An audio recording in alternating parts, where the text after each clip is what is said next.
Hey, I'm Kevin Pettit. And I'm Martin Frazier. And we are Loud Americans Discussing Soccer, better known as Lads. Oh, no. Jesus.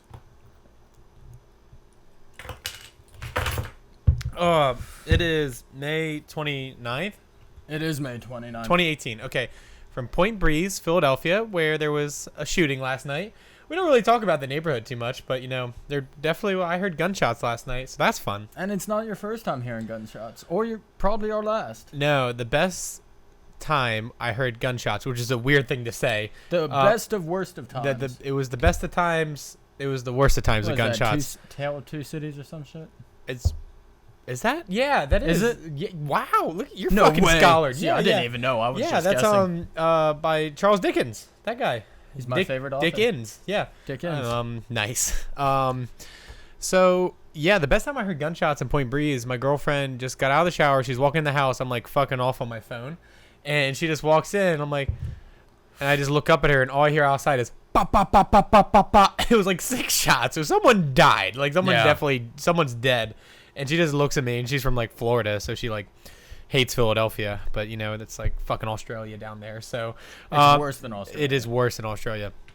And she goes, "I am never moving here." And I was like, "Sup, babe? Hey, welcome to the neighborhood." Yeah, this is Point Breeze, but it's gentrifying. So which is good, kinda bad, taking advantage of a poor neighborhood, but anyway, we have what beer are we trying today on this soccer podcast?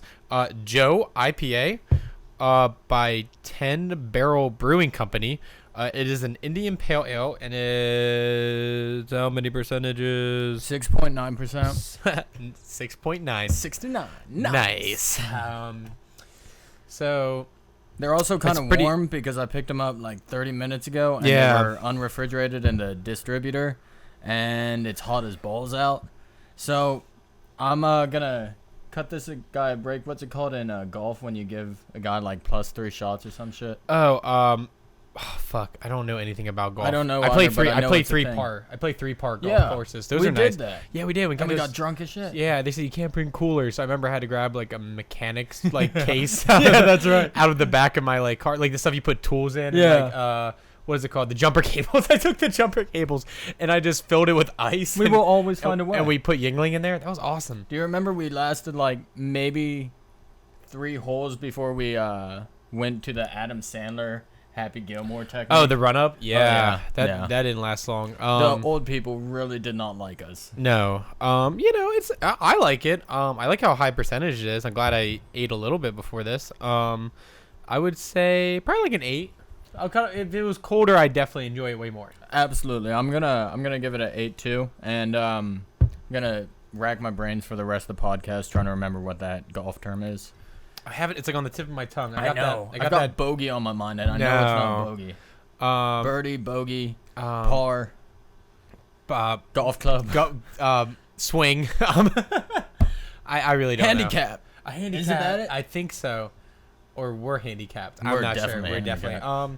So we have a lot of soccer stuff to talk to, especially the Champions League final, which we are honored enough to be invited by the Casa Soccer League in Philadelphia to be a part of. We were invited to do the raffle, and also give a little soccer analysis, a little podcast afterwards, which is a weird setting, but we'll talk more about that later.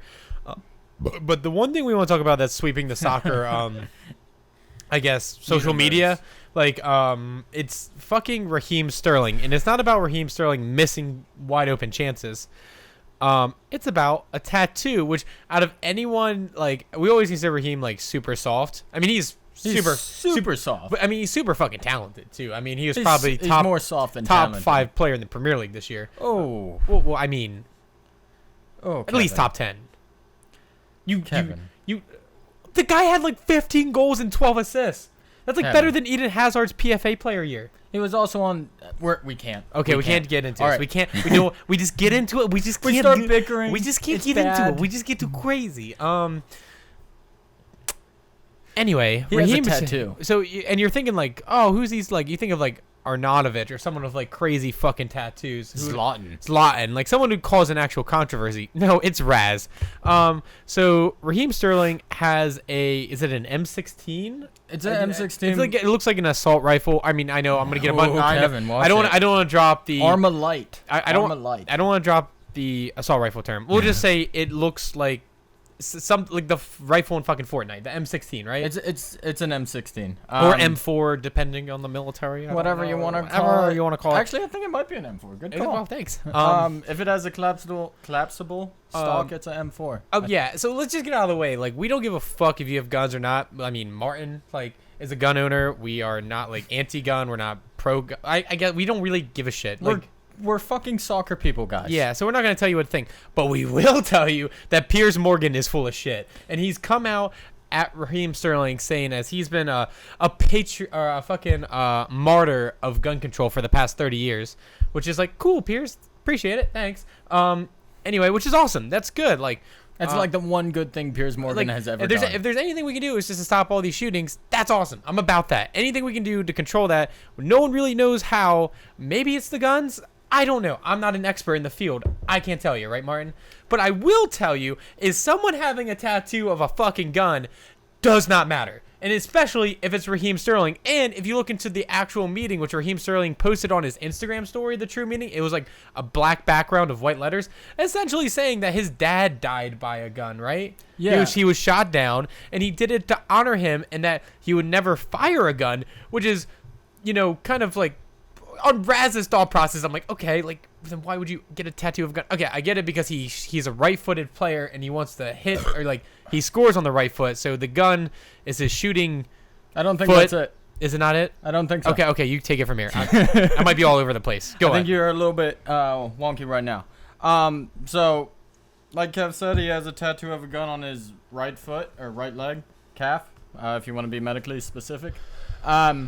And he got it for his dead dad, who was gunned down when Raheem Sterling was 2 years old in Jamaica.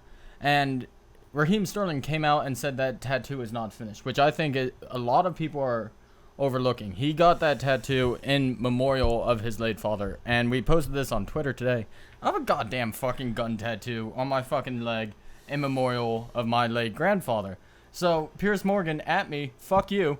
But also the hypocrisy of Piers Morgan coming out as someone having a gun on his leg when his number one club in the world, who he supports, air quotes, I hate to be air quotes fucking guy, but anyway, is Arsenal, which is literally a gun. It is a cannon. Yeah. So the hypocrisy in Piers Morgan to say like, well, it was made back in the 1920s during World War I. There were a bunch of, I think it was like people who worked in an armory. That's how Arsenal got its name. It was essentially back in World War I. These bunch of people who were from World War I who worked in an armory were the gunners. Literally the gunners. The gunners. How literally, and like the best thing about today was like the back and forth between Piers Morgan and Gary Lineker, which is Gary Lineker is fucking amazing at Twitter. Everything he says is hilarious. But essentially Gary Lineker just like trolling, calling him a tabloid clickbait, like dumbass, it's just clickbait. Like, no one should give a fuck about this. The best thing that came out of this was that tweet saying, unless Jamie Vardy scores or Raheem Sterling scores and Jamie Vardy picks up Raheem's leg and points it at a crowd as a celebration, this means nothing. Yeah, and I think it really shows, and we've talked about this before on the podcast, the absolute ridiculousness of the English media when it comes to soccer players, football players. Anything that a soccer player does not go unnoticed. The English media will jump on you like a pit bull on fried rice. I like that term. I'm keeping with that term. Stick with me. Oh, okay. I'm with you. So, okay. The English media has this fucking problem where it's almost like the popular girls in high school where they see anything and they point, laugh, and just go after the thing that means absolutely nothing. And I think Raheem, we said, we don't like Raheem. Yeah, but we respect him, obviously. Yeah, I mean, kind of. But, I mean, we respect him. We fucking respect him. Anyway, and it's not only Piers Morgan, it's The Sun. That's what I forgot to mention. The Sun came after him, the British tabloid or newspaper. It's both of them. just looking for clickbait. And I guess over there they still read fucking newspapers because they're not with the 21st century. But newspapers, like when I was over there, when I was in Swansea, everyone's reading newspapers still. I'm like, dude, you got it at the touch of your fucking hand. Like, why hasn't that like gone out? I guess it's just like tradition. I don't know. Anyway, it's the anti-British podcast, and let's go. I just want to say one more thing about Raheem. We fucking hate him. But the kid, okay. Oh, that's just how I'm gonna lead this statement. Okay, I like this because I gotta make sure everyone knows I hate him. The dude always gets shit on. Ever since he kind of burst into the scene at Liverpool, he got shit on for everything he did. Some of it for good fucking reason, others for not. When he got that transfer to Man City, he got shit on harder than I've ever seen anyone. But the kid does a lot of good shit. He donates millions of fucking dollars to the people of Jamaica. He stays close to his family. He buys his family houses. He has a charity where he supports kids in the fucking hospital. And all the English media could fucking focus on is the fact that he has a goddamn gun on his leg. And if that's not just trying to find the stupidest fucking thing to rant about, and like Kev said, clickbait. Oh, I know this will get clicks. Yeah. I don't know what just the fucking fuck jerk. is. Just jerk me off. Just everyone's jerking each other off in the English media. It's a jerk off fest, and I hate it. It gets me riled up. It really does, because like literally, can we just be talking about like, oh, like, you know, who got excluded from the World Cup team, or like, oh, I wonder what formation Gareth Southgate's going to run, or, you know, how are we going to incorporate all these different midfielders, you know, when they fucked up with Stevie G and Frank Lampard, you know, when they couldn't play together. Let's talk about stuff like that. No, here we are 2 weeks out from the World Cup, and we're talking about a tattoo. England's already fucking capitulating. England before 2 weeks fucking before. I've got my team in the World Cup, England. I've got my other team, USA, not even in the World Cup. And England's already fucking everything up 2 weeks before anything has ever started. There's a goddamn petition to get Raheem dropped from the England squad. That's ridiculous. And literally, do you not have anything fucking else to do with your life? If you don't like Raheem's tattoo, guess what? He covers it with a fucking shin guard. Don't fucking look at it, idiots. Yeah, it would be one thing if, like, this is like the extreme, that Raheem Sterling came out as a super like pro gun guy. Yeah, that would be. I would be like, okay, like, that's weird. That's weird for you to take this stance as a football player. But he's come out and said, like, this is that everyone is like misinterpreting this. This is like, this shouldn't be a thing. I like how no one even thought to fucking ask Raheem Sterling. Like, everyone shoved out this story, and not a single fucking paper. Like The Sun, it's huge. The Guardian, it's huge. They both ran the stories. Piers Morgan is somehow fucking popular, and nobody thought, let's fucking message Raheem and see what the fuck he got this tattoo for. And then none of this would have ever happened. So the dude's just a kid still. He's like our age. The kid's like what, like 24? Yeah. Like, he's our age. So like, that's like the fact that the world football is like losing their minds. I think England's probably gonna use this as a cop out. You know, if we didn't have this this big Raheem, you know, controversy, you know what? This is what's gonna happen. England's gonna blame Raz. They're gonna fair. They're gonna blame Blaming Raz is okay, but blame him for his on-field actions, not off-field. Is that fair? Yeah. Okay. Unless he I like that I like that thing where if Raz was a huge gun nut, like, can you imagine Raz like having an arsenal of fucking AR-15s, fucking pistols? First off, the guy strapped. Is like Kevin Durant. He's super skinny. I can't even see him lifting a gun. Dude's a dweeb. Yeah, like, the guy just wants to sit around, like, score a bunch of goals and also miss a bunch of chances by Man City, which is so crazy. The guy probably should have broke like the all-time goal scoring record this year. He's only ended up with like what, 15 goals, 16 something goals around there. In like, he probably could end up with like over 20 probably. I don't know. Definitely. So can we? I want to get off this. I just need to be addressed because like me and Martin have been just like heated about this all day. This is just ridiculous. Let's move on to our weekend. We were invited, which we're both matching right now. If you're watching on YouTube, just check it out. We're like twinsies. Yeah, we are twinsies. I just actually noticed because I'm fucking oblivious. We are wearing the Casa Soccer League shirts, which is very nice. They invited us out to the Tavern on Broad, which is right on the corner of like Broad and Walnut. Broad and Locust. No, it's Walnut. You walk up Walnut Street. Is it Locust? No, I'm pretty sure it's Walnut. No, it is Walnut. Broad and Walnut. You heard it it's here like first. You know where, like the Banana Republic in Philadelphia. It's like almost like right near. It's like right close to that. I didn't even know we had a. Yeah, I don't shop there. Yeah, me neither. Yeah, good save. Good save. And it was awesome. And it's not known as a soccer bar, but I think they're trying to grow that, and like that's really cool. You like seeing that in Philadelphia, like because we were originally going to go to the Victoria Hall, which is the Liverpool bar, but apparently it's like okay. I'm not trying to talk shit on it. I just don't know. But we got invited out here by the Casa Soccer League to we were able to pass out a bunch of our stickers. I actually have the right size stickers now. I actually got 3x3 inch, not 1x1. God damn it, me. And it was awesome. There were so many Liverpool fans. Me and Martin were just drinking, meeting a bunch of people, tons of Liverpool fans, tons of Real Madrid fans. It was a really good vibe. Tons of our friends came out. It was like 20 of our friends. So it was really, really cool. Yeah, I genuinely did not expect such a huge turnout or such a fucking fun atmosphere. I think the Casa guys and Tavern on Broad did an awesome job of kind of getting that soccer atmosphere in, and everyone who was there was just so into the game, and I felt like there were more Liverpool fans, and truth be told, all cards on the table. I had like 6 mixed drinks before the game started, so I was talking mad shit the entire time, and it was honestly a blast. And before we jump into talking about the game, I want to talk about my favorite part of the game. At halftime, I went out to smoke a cigarette. I don't smoke. Yeah, we're a non-smoking podcast. I went out to watch people smoke cigarettes.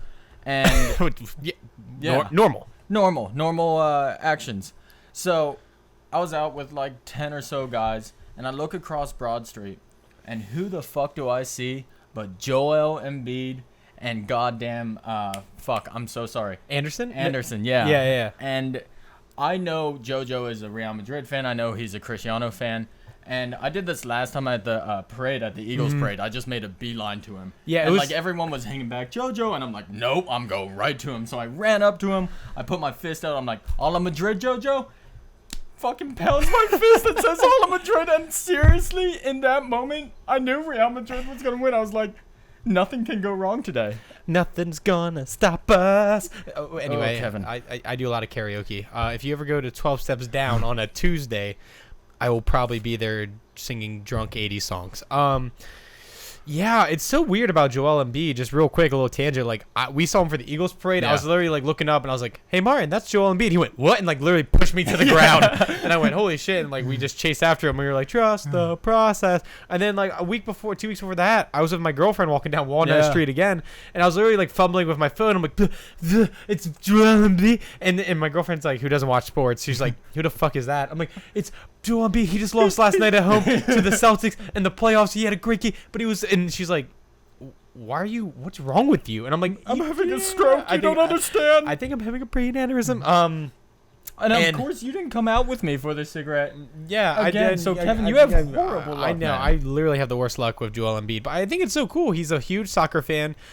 He was at Cardiff last year, like dribbling the ball around and like doing some. I think he did the headers with Steve Nash. I know Christian Pulisic did that recently too. Yeah, which is really cool. I love that Steve Nash joined Bleacher Report, and now he just does nothing with basketball. Steve Nash has been a huge fucking soccer fan forever, and I remember back when Steve Nash was playing when he was on the Suns, and I was watching with my dad. My dad is the one who fucking told me about Steve Nash's love for soccer, and like I don't know if any of y'all motherfuckers watch Formula 1, but another famous guy, Michael Schumacher, actually played professionally in a German like 3rd division team when he took a break from Formula 1. So like it's always fucking awesome to see professional athletes from different sports just have this fucking love and have this skill set to play and talk and watch soccer.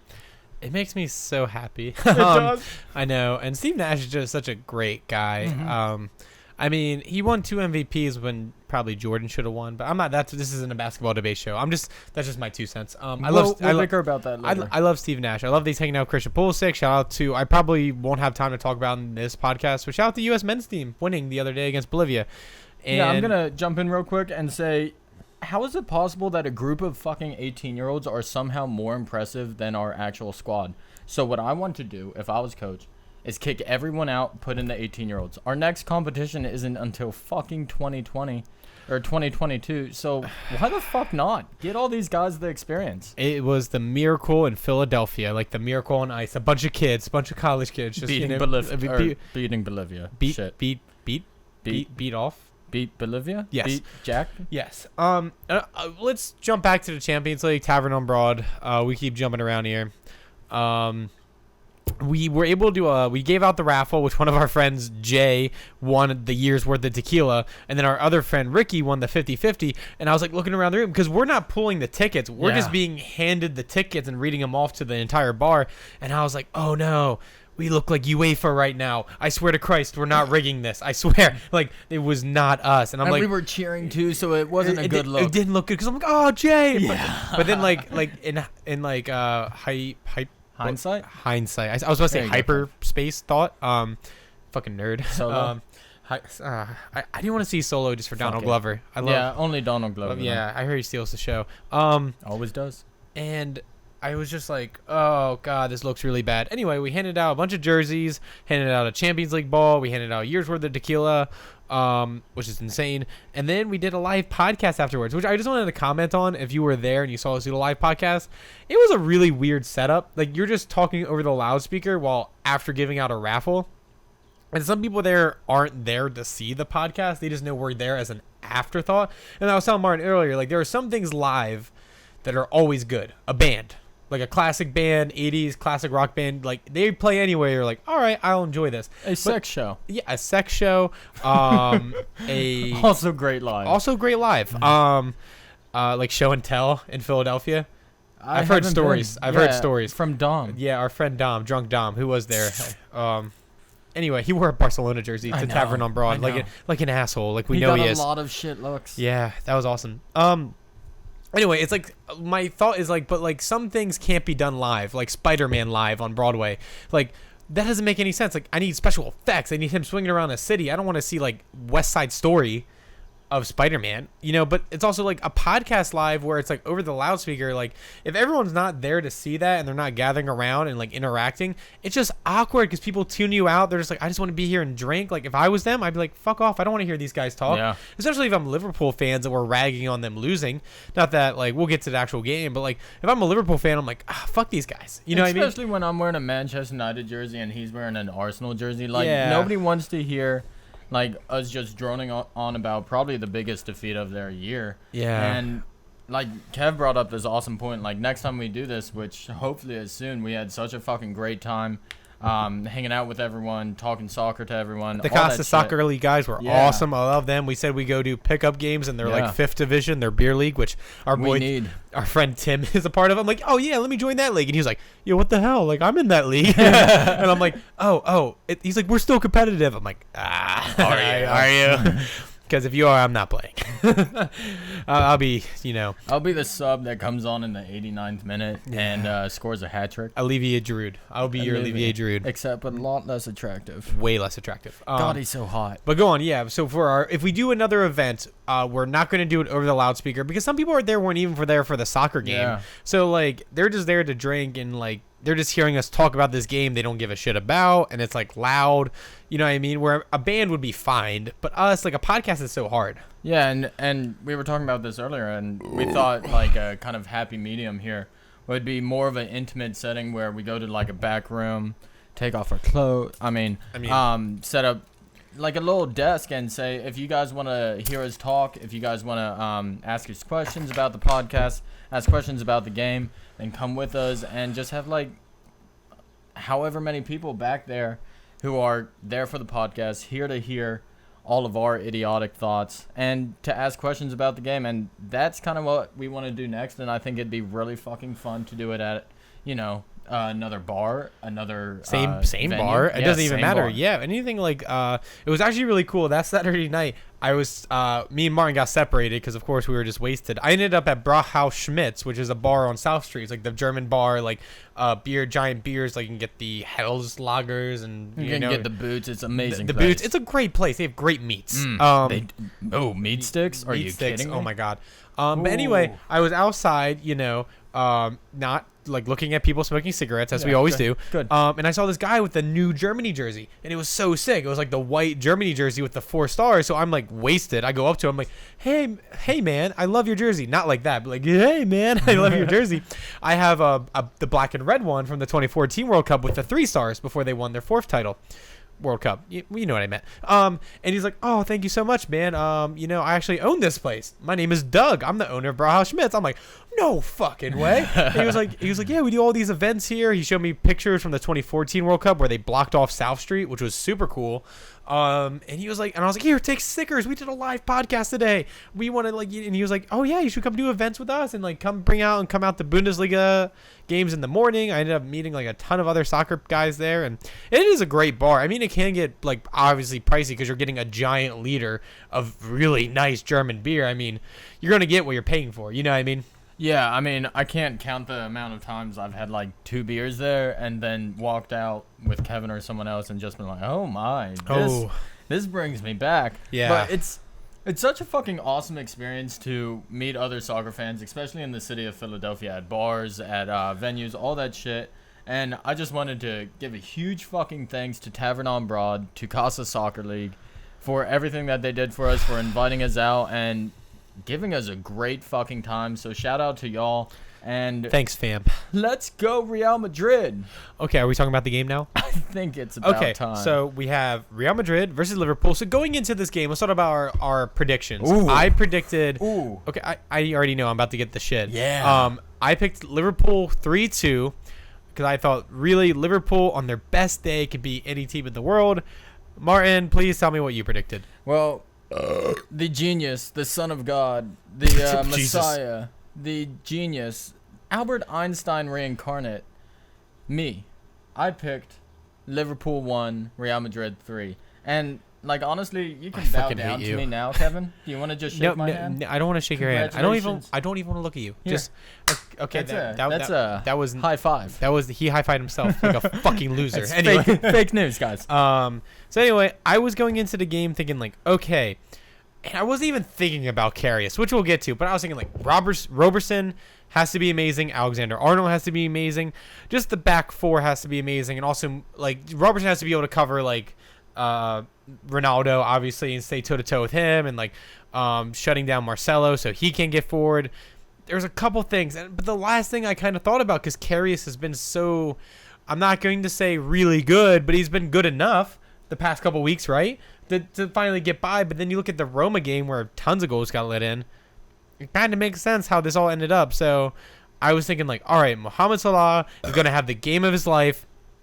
And, you know, the beginning of the match, it was so back and forth. It was both teams kind of feeling each other out. It was kind of like the game 1 of the Houston Golden State game where Draymond gets a technical in like the first like minute or so. And you're like, all right, both teams are feeling each other out. They're trying to, and it was like nothing but end-to-end action, which we're just losing our goddamn minds at the bar. Yeah, and I think in the first 20 some odd minutes, the game was open, like Kev said, and I think that was a direct result of Zidane's tactics. I read like a good 20 pages about the tactics that Liverpool and Zidane used in this game today at work, because I'm motivated. And the way Madrid was set up really played into the hands of Liverpool. They started Isco. And Isco is a brilliant fucking soccer player. There's no question about that. But the way he plays is keep it central. And when you choose Isco over Bale, you eliminate the wide option. So in the first 20-some-odd minutes, in the first half, in the first, 60 minutes, Real Madrid was trying to go right down the middle, and Liverpool could distribute it wide. Robertson, in the first half, did not have a wide player to worry about, so he was always the outlet ball. So Liverpool was really taking the game to Real Madrid, and in the first 20 minutes, it was a fucking fun game. I was nervous about my pick. I'm going to fucking open up about that. And then things got a little chippy. The first incident, Kev. Are we talking about the Salas Ramos? Are we gonna tackle that right now? Yeah, I think no pun intended. Fuck me. But yeah, anyway, I think this is a huge talking point. We've been bickering about it for a good 3 hours this morning, and I think it's a really interesting discussion. When we watched it at real time, we both agreed it was a foul. In the bar, we both agreed it was a foul. And I've seen it, 20 times since, and I still think it is a foul. I don't think there is any question that there is a foul in the soccer world. I don't think anyone can deny that, and if you are, you clearly don't know what the fuck soccer is. But I think the football, you asshole. But I think the biggest thing and the most important thing in this debate is there was no malicious intent. Ramos did not bring Salah down hoping to fucking injure him to take him out of the game. Ramos did not bring Salah down hoping to take him out of the World Cup. And yeah, Ramos is a foul-prone player. Yeah, Ramos fucking fouls. He's got the most red cards. He's probably got the most yellow cards. Fact check me on that. But Ramos does not intentionally go after best players in Champions League finals, or in fucking 99% of the games with an intent to injure a player. So I just wanted to put my case out there. I think it was a foul. I don't think there was intent. And I genuinely think the reaction to this foul is incredibly fucking insane. And I just don't think if it was anyone else in the world that did this, and we were talking about this today. I was talking about Drogba injuring Ribery. Thank you, because I said Robin at first. Noseman. Sad story, man. Sad man. Yeah. Scar sad man. So Drogba injured Ribery in the Champions League final in 2010. And then you've got Payet injuring Ronaldo in the Euros 2016. And so this isn't... Yes. Sorry. I had to do math in my head. I was I did too. Like, wait, it's every other year the World Cup? Every 2 years the World Cup? I was like, when were we here? So this isn't the first time this has happened in a game such as this. But this is genuinely, and I think it is genuinely the hot topic that people cannot let go of. And I do want to say one more thing before I let Kev take the floor. An Instagram page, which I really fucking like, Bench Warmers, BE Warmers, needs to fucking stop commenting on every fucking soccer picture like if you hate Ramos. Dude, shut the fuck up. You're just making things worse. They're just a bunch of Irish guys. I mean, like, I fuck with bench warmers too. I do too. I love them. But stop. But it's not even on soccer pages. They're commenting on, like, Instagram model pages because I'm a feminist. I follow a lot of, Instagram models pages. And, cheers cheers. And, it's... this is where I stand. I'm totally with Martin that it was definitely a foul. I felt as though Ramos had the opportunity to release. He didn't, which is the foul, correct? My thing is the intention. I can't say it was a dirty play because Salah was the one who initially wrapped around Ramos. So that's where, like, if it was, in this case, if Ramos was the one who grabbed his arm and brought him down, well, we're on camera. Are we showing for camera? Yeah. So I'm Salah. All right. I grab him. And, like, what's Ramos supposed to do? It is, like, you got to understand, when we watch these replays, us as fans, we get the super slow motion. Yeah. When you watch this play in real time, you're like, oh, like, it's a blink of a sec. It's like football. It's like when in football, when a player hits head-to-head, and you watch in slow motion, you're like, oh, that was targeting. But you can't realize how fast the game is. And I will admit, like, the fucking shocker of the game is Ramos is the villain. But it's almost like we predestined that. We knew Ramos was going to be the villain. And it shows up a little bit later, which I think was more of a dirty play with the elbow to Karius. But we'll get more to that later. But again, I think if Mohamed Salah would have stood up and wasn't injured, we would never talk about this play because we would have both been like, oh, these two players just got tangled up and they just brushed each other off, like, hey, good game. But because he got injured, because their number one player was injured, this is why everyone's talking about it. So that's our thoughts about it. I know Liverpool fans will be like, you motherfuckers. I mean, like, and I was rooting for Liverpool, but I can't, like, I'm trying to stay unbiased in this conversation, and I'm not here to, because Sergio Ramos can be a fucker. Don't get me wrong. There's no denying that. But I have to admit, it was such, like, a quick play that, like, it's hard to tell just what could have been done in that instance. You know what I mean? Yeah, and I want to talk about why he committed this foul. You see players make last-ditch tackles all the time. You see players make tactical fouls all the time, and this dives. Tactical dives, and this was the epitome of a tactical foul. So if you look at the replay, Salah is on the left side. He's on the goal side of Sergio Ramos. And behind Sergio Ramos, you have Varane and you have Carvalho. And on the flanks of Mohamed Salah, you have Mane and you have Firmino. This is the most attacking trio in the fucking world. I've said that before. Yeah, we've said it's the best attacking trio in the world, yeah. And if Mohamed Salah gets past Ramos, and they're, 40 yards away from the goal at this point?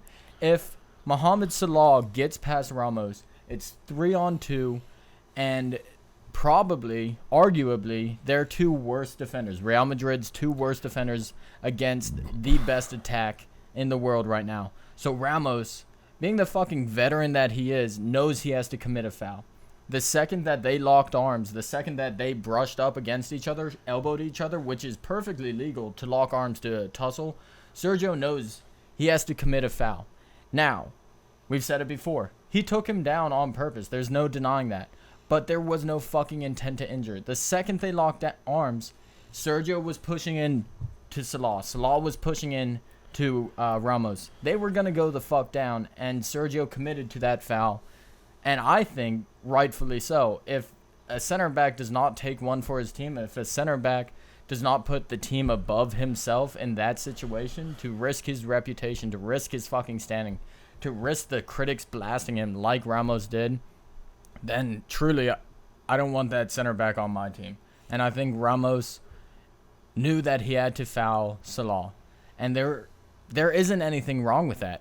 He accepted the risk. He committed the foul, and it was unlucky that Salah got injured. He knew doing that would probably end up with the yellow card. Yep. Ramos, that's why he has so many, because I think he knows when it's going to be a goal-scoring opportunity, especially as good as the one that was about to happen.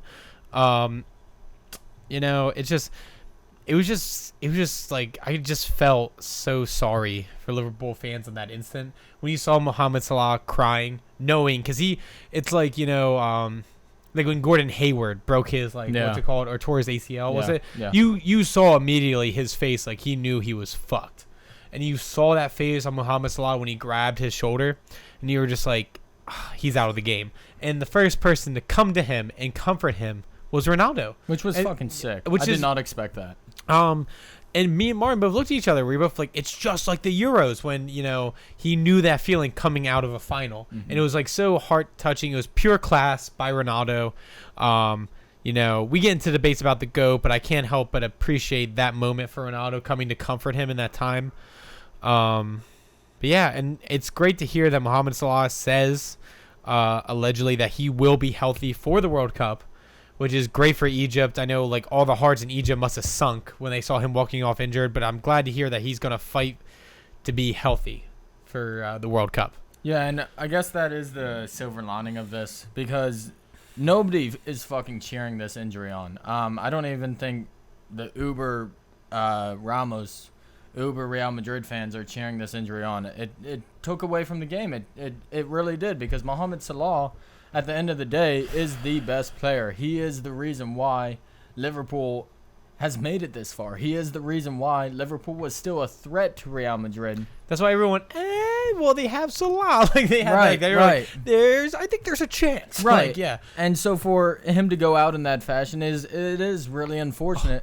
But at the end of the day, I genuinely don't think that this reaction by the fans, by the pundits, is at all necessary. There's petitions for Ramos to be banned from football. There's petitions for this Champions League to be stripped from Real Madrid.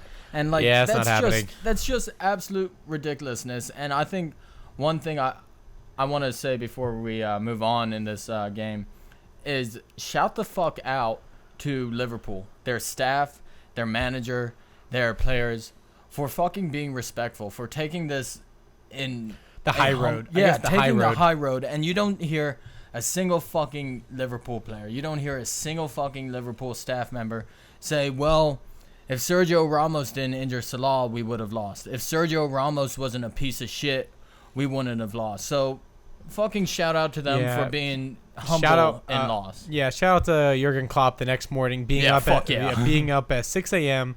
singing drunkenly with Liverpool fans. I think everyone's been such a good sport and have shown a certain class by the whole Liverpool organization. Roberson's come out and said, like, if we nailed it down to that one play, then that's not fair. You know what I mean? Right. Like, which I think is awesome to see. But let's move on with the game. The next incident would have been this very wacky play, which is, which can be argued. I can see either way. Same with like the Ramos play. I side more with Ramos with the whole Mohamed Salah injury, but I can see it going either way. I understand the argument. This I don't see as much. It's this elbow to Karius's head right before the mistake. I'm just gonna call it the mistake. The mistake of the Champions League. I can't really it's up there with like Mark Sanchez's buff fumble of not top 10 plays. Like there are some not top 10 plays. Tom Brady dropping that pass when he probably could have reached some more in the Super Bowl. Shout out to the Eagles. Higuain missing every fucking thing in every Argentinian final. Yeah, so there are some not top 10 plays in the world. We'll get to that. But anyway, it seems as though Virgil van Dijk may have pushed Ramos in the Karius, and Karius got an elbow from Ramos. Depending on what angle you see it from, it does seem as Virgil van Dijk did get a touch on Ramos. The amount of force Ramos pushed forward and hit Karius in the head, that's the argument. I think that's where the gray area is. Because for me, I've been pushed in like rugby games and in like different sporting events, and I know how to fall out of the way out of someone. So this is just my personal experience. You can call me a fucking idiot. But I could see Ramos using the push by Virgil van Dijk as saying I was pushed, but he didn't try to move out of the way, seeing that Karius was in the way. But that's my whole argument with it. I feel like that is a dirtier play than the Mohamed Salah play. Yeah, and I'd absolutely agree with that. I can pretty easily argue and wrap my head around the Ramos versus Salah that we just talked about. But this is harder. Sergio Ramos isn't a small fellow. Virgil van Dijk isn't a small fellow either. So when two big guys go at each other, there's more often than not, it's not like one guy's sent flying across the room. And Sergio Ramos, I fucking hope, did not try to throw an elbow. I'm sure he tried to fucking fake being pushed a shitload, and Karius's head was just in an unfortunate position. But at the end of the day, when your arms are up in the box, if your arms are above your goddamn shoulder, you're doing something fucking wrong. You're going to be called for a foul. So it's again sketchy. I can see both sides of the argument. We're getting into that gray area. Yeah, and I sympathize with Liverpool fans because they have a lot to talk about with this game, especially Sergio Ramos. So like Kev said, I could definitely see Sergio trying a little bit to throw Karius off. I hope he did not try and fucking give Karius a concussion. I don't understand why he would, because I've really never seen that since Zidane headbutting the fuck out of Materazzi in 2006. And again, Ramos is the villain. And this is what's interesting. After this happened, Karius popped right back up, looked fine. And then what was it, 2-3 minutes later, this is when the mistake happened. And as you guys have found out or figured out by now, Kevin and I are both paralegals. Kevin works in the benzene area, and I work on the NFL concussion case. And so I kind of have an insight into the real life of concussions and what it can do to you. And so Kevin brought this up earlier, which kind of fucked me up. He was wondering if Karius got a concussion, and to the best of my knowledge, Karius never underwent concussion protocol, and there has been, I don't know if there's been rumors about him having a concussion or what. I just brought it up as a thought, and I can see an argument for Liverpool's fans to make that, and I can see him not wanting to come out. I mean, it's a Champions League final. If you have a concussion and they're like, take me out, of course you were if you're a player, you're not going to want to come out. And the fact that he popped up instantly, I see your argument well, he couldn't be concussed, but football players have come out and said yeah, I got a concussion, and then I just stayed out one play, I was back the following play. You know what I mean? Because they'll be like, all right, whatever, I'm just seeing stars, and they don't realize the real damage or how like not there they are. Yeah. So and it's interesting because I have this insight into the world of concussions. I have this worldly knowledge. I have this knowledge. I'm a fucking genius. So I've heard fucking horror stories about players like going to the wrong huddles, players going to the opposite sides of the field like immediately after getting dazed, players fucking like lining up on the defense instead of offense. So I know that concussions can fuck you up immediately. Concussions are fucking dangerous. But I genuinely don't know if Karius suffered one. I don't know if he underwent one, but it would be interesting if that elbow to the head correlates with his first blunder, and that was a fucking blunder. Yeah, so essentially the ball comes back to him. I forget which defender passed it back to him. It wasn't. Oh, no, it was a pass back. Oh, yeah, he just picked up. And then he tried to roll it out to one of the center backs right in front of him. I guess it would have been Virgil van Dijk or Lovren. Someone I think it was someone right in front of him, and just gave it right to Benzema, who just towed it in. He literally like was trying to roll the ball, and Benzema was just like, okay, yeah, right, all right, and they just popped in, and you could just see the wave of just like pure just like disgust over his face, like knowing that he really just did one of the worst plays. The first of the two worst plays. Okay, yeah, two of the first. I mean, this one's definitely way worse, but like he knew instantly, just this wave of almost like depression, like he knew that he fucked up, and you could see it instantly. And in that moment, I was just like, the whole bar went silent. Even Real Madrid fans weren't celebrating. Oh, I was laughing hard. Okay, all right, Dick.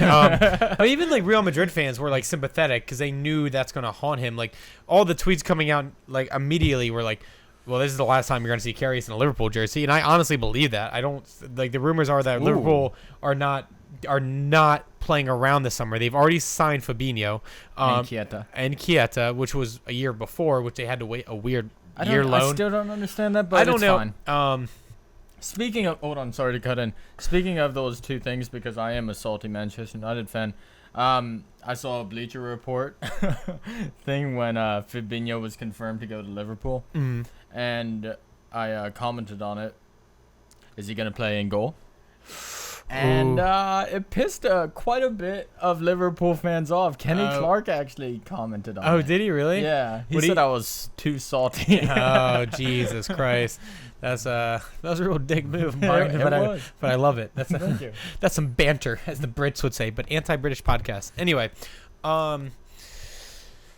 so this might be that blunder is so huge that like there are some times in sports history we will look back at a certain play and we're like, that is the reason that guy never played for that team again.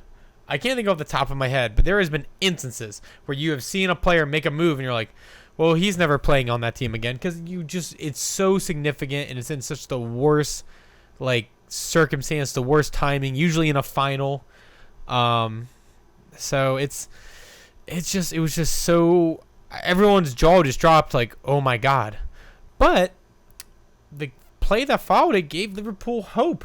It was the goal by Mane who towed in that like it was kind of just like a clusterfuck in the box. Yeah, it was a free kick. It was a Donnybrook, for Donnybrook. For my Irish friends. It's like it's a fight in a bar. Kevin, a Donnybrook. Anti-Irish. We don't fuck with the Irish. We don't fuck with the Irish? No, we do fuck with the Irish. We don't fuck off with Wait. We fuck the Irish? We don't fuck the Irish. We Why? fuck with the Irish. Well, we could fuck. I'm gingers are cool. We fucking? We fucking. And we back. So it was 1-1 at this point, and you're just thinking like, oh, okay. Like I literally thought like when Mohamed Salah went down, it was kind of like when the Eagles lost Carson Wentz, their best player. They're going to use this as motivation. Lallana came on for Mohamed Salah. We thought, okay, this is where they're going to take down the evil empire like the Eagles did against Real Madrid. And then Gareth Bale got subbed on. Yeah, I thought it was very interesting because after Salah got subbed off, like Kev just said, Lallana got put on. And in the meantime, after Liverpool scored their first goal, Danny Carvalho also got sent off the field with injury. And I thought that Liverpool was going to overload the left side of the field where Nacho came to replace Danny Carvalho. And if Mane was on the left side of the field, he's got speed. He's got fucking trickery. But he stayed on the right side of the field, which was interesting to me. And Lallana was on the left side. So after they scored that first goal, Liverpool scored that first goal, I thought that my prediction was going to be wrong because I saw that fire come back to that Liverpool team. That team says never die. And like they've been doing that all fucking season. They've defied fucking expectations from the beginning in the Champions League. But it was genuinely all for nothing after Bale came on because the tactics completely shift. Now Real Madrid was playing in this 4-3-3 where they had 3 fucking attackers. They had Ronnie on the left. They had Benz going down central. They had fucking Bale going down right. And I genuinely think if Zidane started Bale instead of Isco, it would have been a blowout because we saw what Bale brought to that team. His impact was incredible. Instant impact. Instant. It was fucking insane. So before we talk about Bale's goal, because I just want to fucking cream for the rest of my life about that goal, I want to talk about the weirdest fucking coincidence ever. Well, it's witchcraft. It was really witchcraft because I was like hanging out with the Liverpool fans, and like anyone who's an Arsenal fan listening to this, like, I can't believe you're rooting for Liverpool. It's like, yeah, well, Martin's rooting for Real Madrid. I'm gonna pick the other fucking team. You know, I don't want to be a homer. You know, I'm gonna root for English football. I'm gonna try and pick the other team. You know, I root for the Queen. You know, I'm a loyalist. So. As soon as Gareth Bale came on, I started cheering because as someone who has spent a long time in Swansea and has fell in love with whales and them fucking dragons, and sheep. I'm not a sheep shagger, but sheep. They have a lot of sheep. They're cute. Sheep are cute. Welsh people think Welsh people think they're really cute, like too cute. Anyway, I started cheering and the Liverpool fans started booing me. I'm like, no, it's fine. Like I studied. I was at douchebag study abroad person again. I studied in Wales, in Swansea. I'm a big Gareth Bale fan. I actually have his jersey, which I didn't wear to the bar because we wore suits actually like douchebags, and we were wearing our soccer jerseys underneath. And I swear to Christ, soon as that bicycle kick by Gareth Bale, which was honestly, everyone lost their goddamn minds. Like I'm like grabbing my hair like this, like. No fucking, like everyone, even Liverpool fans were like clapping because they were like, it was so insane. Marcelo with the most beautiful cross in, and it wasn't like a straight up bicycle kick. He kind of like was more of like a 45-degree angle, not almost like Ronaldo, a scissor, not almost. like a scissor kinda, and it wasn't like Ronaldo's against Juventus, which was just a straight perfect like bicycle kick, but it like curved right past Karius. Karius had no fucking chance. No, there was like. Not even like the best goalkeeper in the world had a chance against. Concussed or not, Karius wasn't saving that. Yeah. And the whole bar lost its mind. It was insane. Like I was literally just like, and Liverpool, and like I literally like ran over to the Liverpool fans who I was talking to about Gareth Bale. I'm like, I'm so sorry, and they're like, fuck you. This is all your fault. You loved Gareth Bale coming on, and I'm like, I genuinely. Never thought that was gonna come. I thought Ronaldo was gonna be the fucking story of this game. And the hero. And it's Gareth Bale with probably the most beautiful bicycle kick in a final in a Champions League since Mandzukic last year. So we're only getting a year off. So wow, what a great. So everyone's scoring bicycle kicks. So does that make bicycle kicks less impressive? Absolutely fucking not. Absolutely, they're pretty bland. I don't like them. Koscielny scores. Fuck off, Kevin. Fuck off. Koscielny, beautiful. Koscielny scores bicycle kicks against Burnley. Yeah, remember that when he almost took someone's fucking face off? Okay, he just was aiming for a Burnley defender's face and happened to hit the ball. Absolutely. Also, rest in peace, Koscielny. Yeah. I think the French squad will be fine, though. I absolutely do. But, I mean, this goal was as impressive as it was unexpected. And it genuinely took the entire bar by shock. Kev said, like, Liverpool fans were shell-shocked.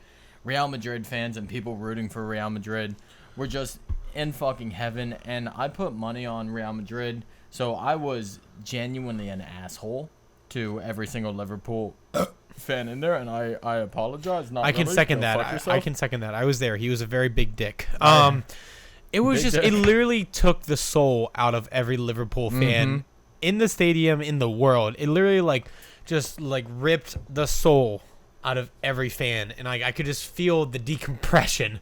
Like when you're deflating an air mattress, you just felt it. It was just, and it was so sad. It really, and you really, like at that point, you just knew Liverpool didn't have a chance, and it just sucks. Like I was just like, and I was like happy for Gareth Bale, because Gareth Bale has just has had the weirdest career at Real Madrid. He really has. He's it is like one of the most bizarre careers I've ever seen, because it's been like, he's amazing, no, we hate him, we're gonna trade him to Manchester United, oh, we love him again, and now he's clutch again in a final where he didn't even get to fucking play in the final last year in his homeland in Wales, which, it is the weirdest career. And when we saw him on the bench in the starting lineup, we are like, oh Jesus, Zidane. Yeah, like both of us looked at each other and we're like, oh really? Yeah. And he's pretty much given them an ultimatum now.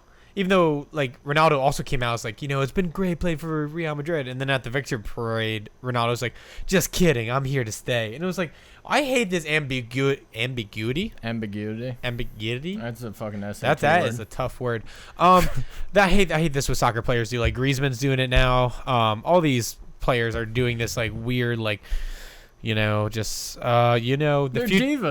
future's out of my hands. I'm like, God damn it! It's not. It's like LeBron James. Like, just tell us where you're going next year. Can you just tell us? See, I think it's part of the special effects, because The Bachelor, I genuinely know that the girl or the guy, bachelor or bachelorette, I don't fucking watch those shows. I think it's the stupidest thing in the world.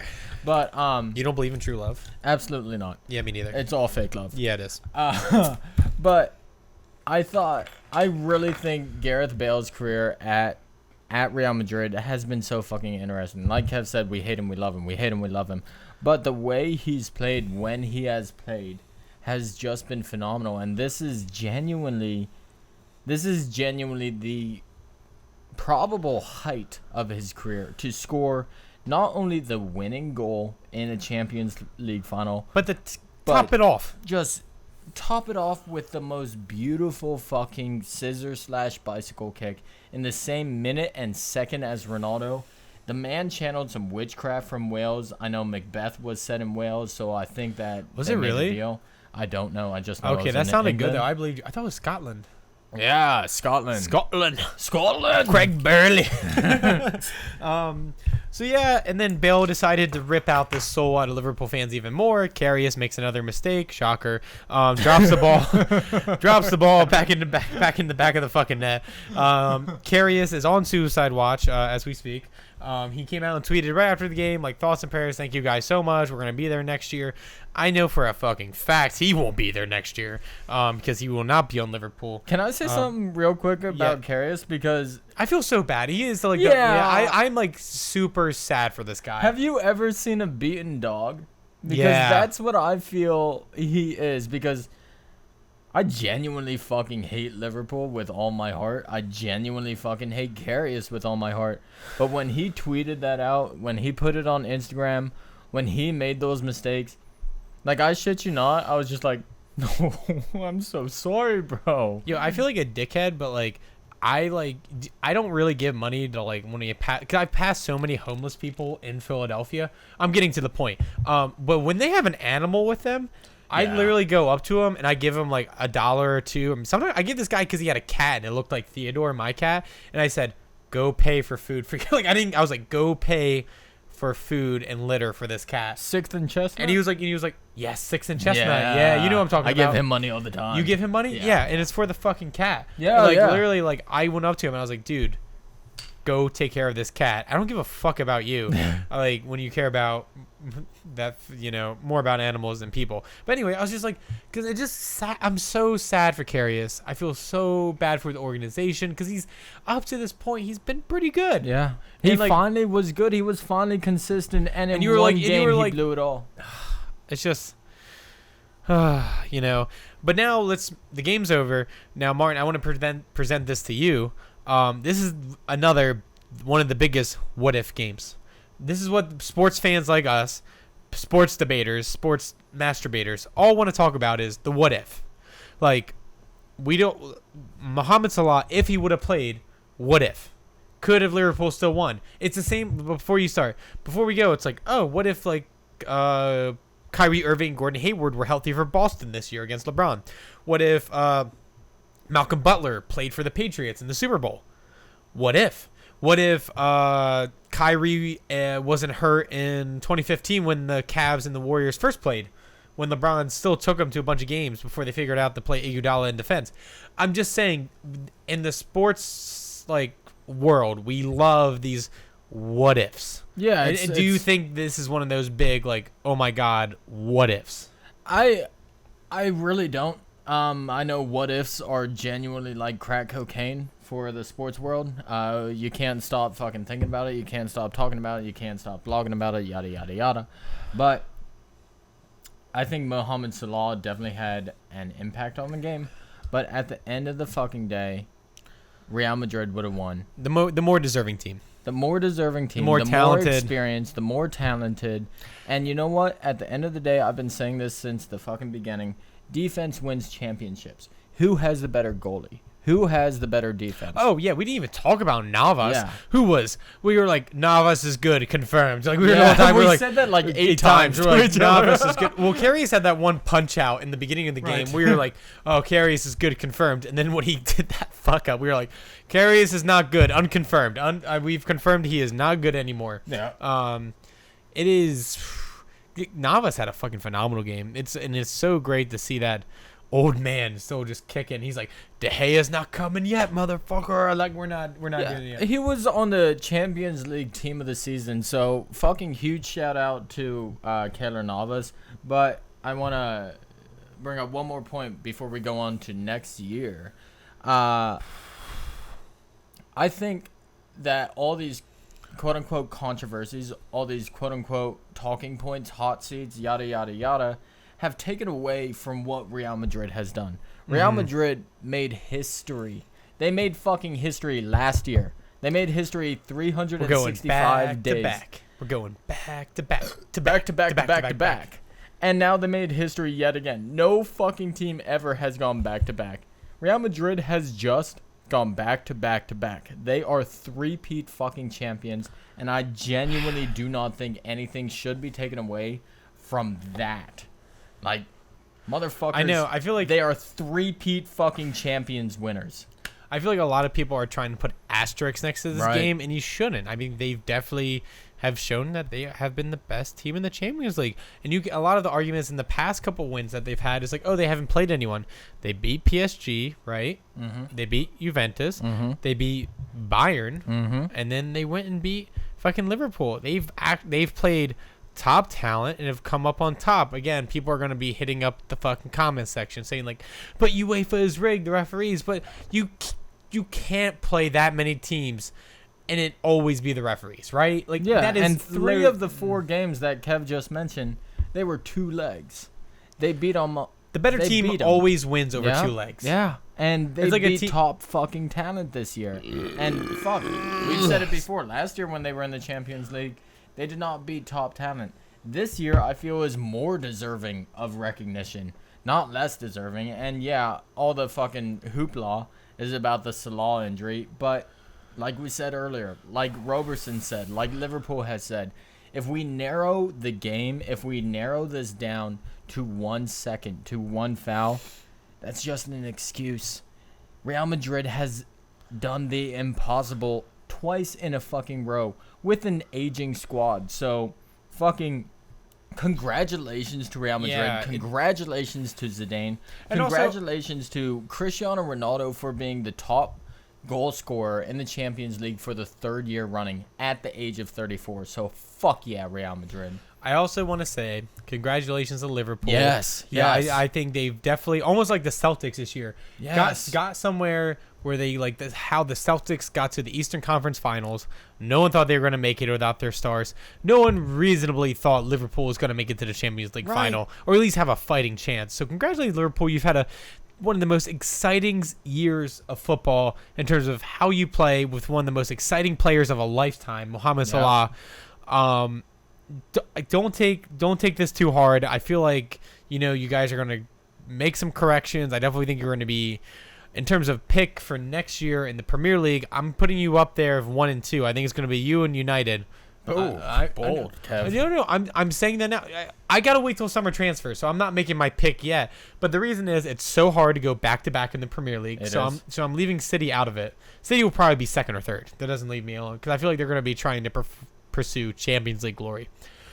But Mourinho's on the hot seat. I feel like Klopp, who's lost his 6th final in a row, is on the hot seat now. Damn. I'm dropping facts.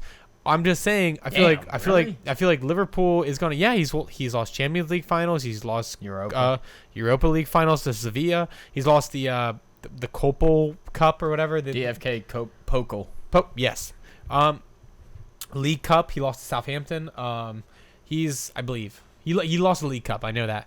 So I feel like Klopp really wants redemption, and if he can win a Premier League, I feel like that'll solidify him, especially for a team who hasn't won a Premier League in almost over 20 years. I think almost 3 decades now, right? Since the 80s. Since the 80s, when, right? I'm not sure. Don't quote me on that. I can't remember. No, they didn't win in the 90s. I know that. Yeah, I just. Okay. Relax. But what I'm gonna say is, Liverpool, you had a fucking outstanding season. Don't take anything away from this game that you like. A lot of people didn't have you making it this far. Yeah, which is not a slight. So, I just think both sides. Congratulations, Ronaldo now has 5 Champions Leagues. Also, I was like, this squad is so stacked with Champions League now. It's fucking nuts. Like, Bale now has 4 Champions League. Marcelo, like Modric, Tony Kroos has, I think, because he won with Bayern. He literally has won World Cup, fucking La Liga, 4 Champions League now. And he's only fucking like 28, 29. That's the shit that blows my mind. I think Modric is reaching like an end. He is. But let's move on to the future of these 2 squads, Liverpool and Madrid.